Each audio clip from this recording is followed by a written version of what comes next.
Your selfishness is the only limitation to your potential. Your selfishness is the only limitation to what you can achieve.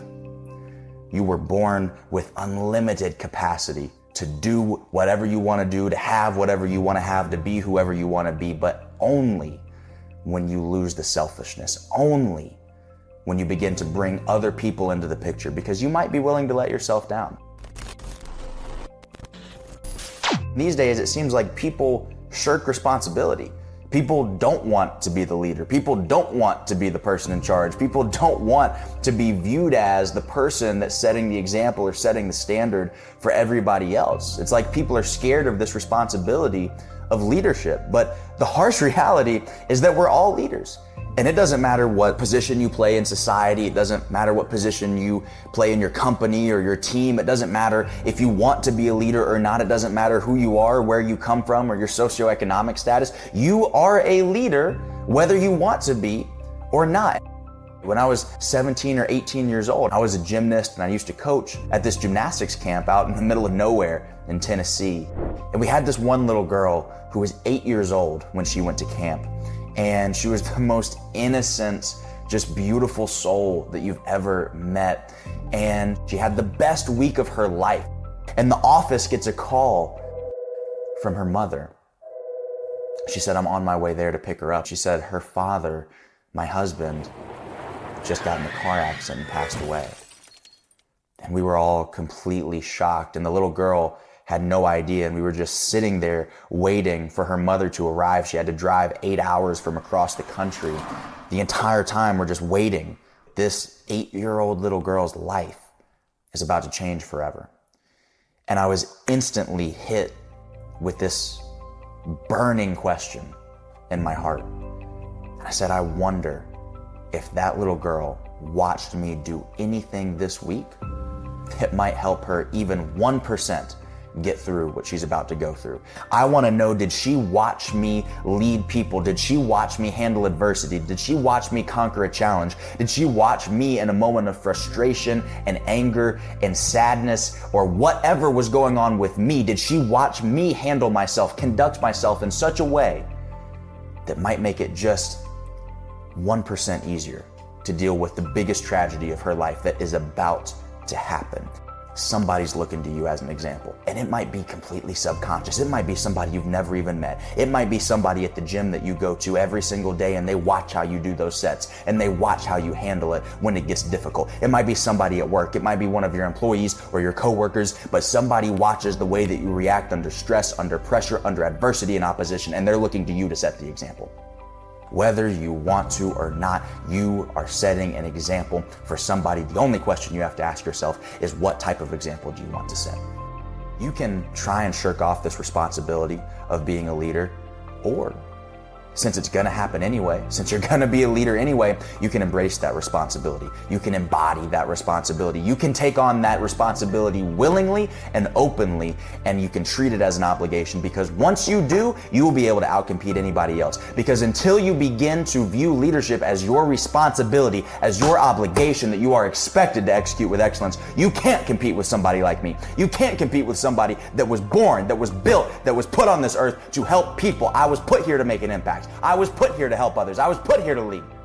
If you get to a point where you surround yourself with certain people, where you know that people are watching you, where you know that there's people counting on you, where you know that you're setting an example, when you get to a point when you're not willing to let them down, your life is going to go to a whole nother level. And the great part about it, the great part about being a leader, is that when your life goes to another level, the lives of everybody around you goes to another level.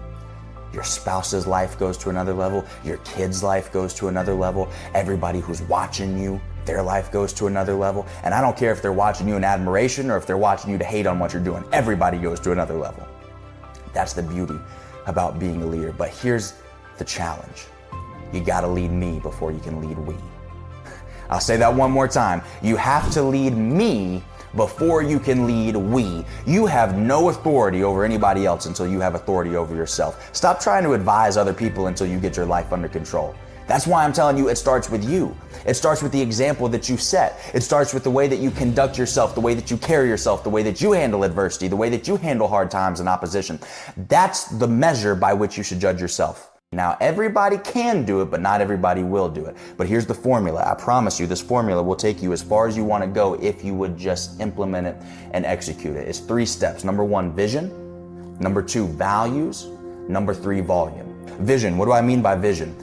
If you go to your car right now, like literally right now, go to your car, sit down and open up your GPS. It will give you an exact coordinate of where you are right now. It'll give you an exact position. It'll tell you latitude and longitude. It'll tell you within a couple of feet where you are on the planet. But here's the challenge. Until you give it a destination, it's useless. All of those satellites that are up in the air triangulating your position and all the math and science, and it's beaming this information back down to the earth, it's all completely and utterly useless until you give it a specific destination, an exact address of where you want to go. Until it has that, it can't create a path for you. And so many of us waste so much time trying to chart a path, trying to figure out a step-by-step formula, trying to figure out exactly how we're going to get somewhere when we don't even have an exact idea of where we want to go. You've got to have a vision. So get specific for me. Exactly how much money do you want to make? Exactly how big do you want your business to be? Exactly how many employees do you want to have? What kind of house do you want to live in? What kind of car do you want to drive? What kind of vacations do you want to take? What kind of hobbies do you want to develop? What kind of fitness do you want to have? What kind of health do you want to have? What do you want to look back at you when you look into the mirror? Who do you want to be? Who do you want to become? What kind of life do you want to live? You've got to get specific, because until you have a vision, you will never be able to chart a path to achieve that vision. We're never going to hit a target that we aren't aiming for. Now, once you've got the vision, we need to start.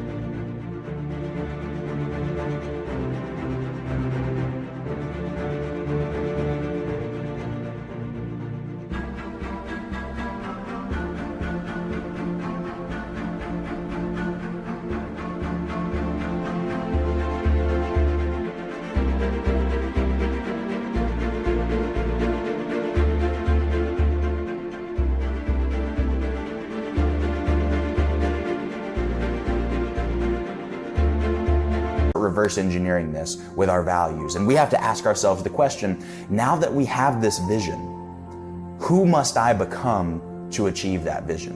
What kind of values would I have to have? What kind of beliefs would I have to have if I wanted to make this vision become a reality?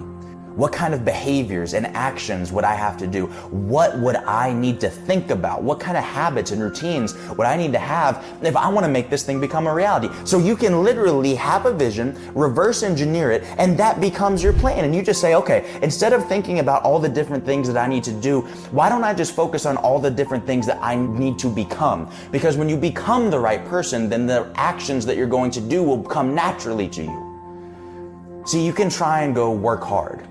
You can try and be dedicated. You can try and be committed. You can try and do the things that in your mind you associate with those behaviors, with those types of people. But when you simply become that person, when you become the person,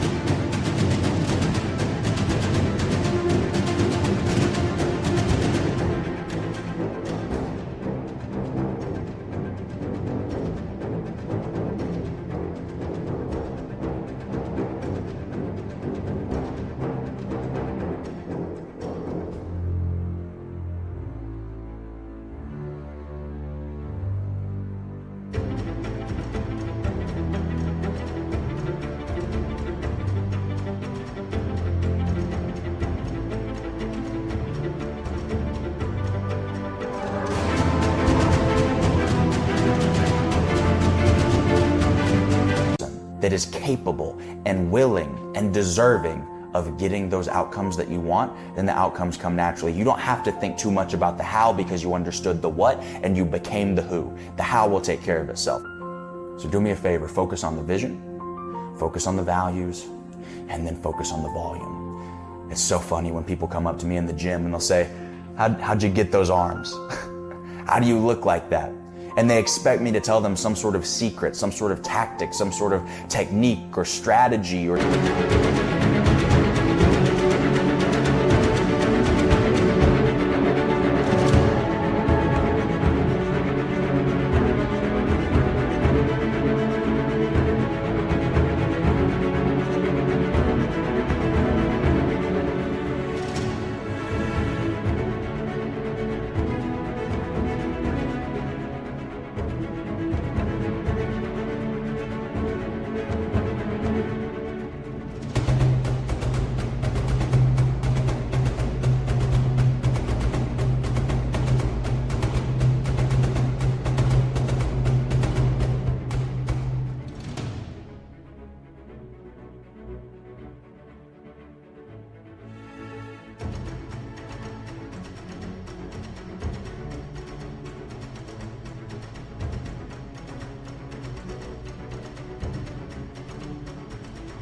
training method that they've never heard of, or some supplementation routine that is going to change their life. And I tell them, I did the exact same thing for 15 years straight.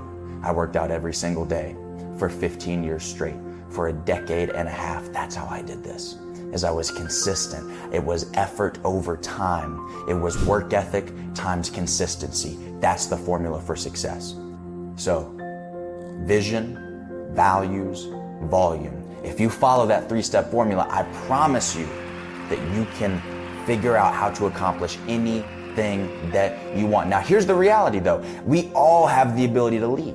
We all have the ability to follow that formula. We all have the capability of doing that, but most of us won't do it. Most of us live our whole lives stuck in possibility and potential instead of purpose and performance. Most of us stay stuck, capable of so much, but actualizing very little of that potential. I was afraid of what somebody else was going to judge me off of because of my past, because of what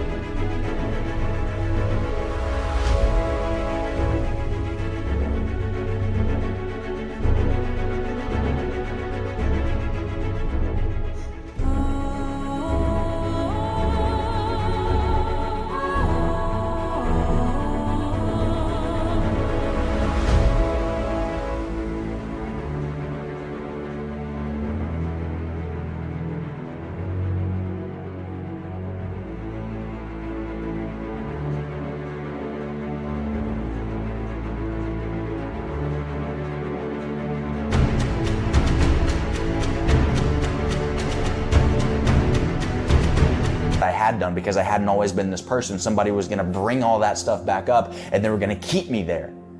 And it's such a crazy mindset. It's not going to be easy. It's not an easy process. This pruning process is painful. There is somebody in this world who is suffering because they haven't experienced your leadership. There is somebody in this world because you haven't shared your story, because you haven't inspired somebody, because you haven't reached back to help somebody else through what you may have already gone through, because of who you may have been. You are uniquely equipped to help somebody else and you haven't done it. They are waiting for the experience that only you are uniquely equipped and qualified to use to help them, because somebody's stuck down there right now and they need the advice, they need the perspective, they need the empathy from somebody who's been there before. Lead yourself, lead others, and together we can make the world a better place.